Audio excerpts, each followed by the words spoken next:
سعودی وزارت حج کا کہنا ہے کہ دنیا بھر میں کرونا وائرس کی صورتحال اور وائرس کی ابھرتی ہوئی نئی اقسام کو دیکھتے ہوئے حجاج کی تعداد کو محدود کیا گیا ہے۔ سعودی وزارت حج نے حجاج کرام کی تعداد کا اعلان کرتے ہوئے کہا ہے کہ رواں برس صرف 60,000 افراد کو حج کرنے کی اجازت ہوگی اور ان تمام افراد میں سعودی عرب کے شہری اور ملک میں رہنے والے غیر ملکی شامل ہوں گے۔ سعودی وزارت حج کا کہنا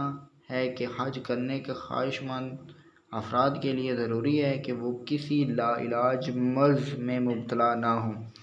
اس کے علاوہ حج کرنے کے لیے عمر کی حد 18 سال سے لے کر 65 سال رکھی گئی ہے اور حج کرنے کے لیے خواہش مند افراد کی کورونا ویکسینیشن مکمل ہونا ضروری ہے، جبکہ ویکسینیشن کی ایک ڈوز لگوانے والے افراد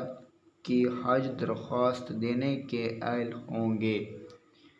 سعودی خبر رساں ادارے غیر ملکی نیوز کا بتانا ہے کہ سعودی وزارت حج کے فیصلے کے مطابق صرف سعودی شہری اور ملک میں مقیم افراد ہی رواں سال حج کر سکیں گے اور اسی طرح حج کی خواہش مند رکھنے والے دیگر ممالک کے شہریوں کو رواں برس حج کے لیے آنے کی اجازت نہیں ہوگی۔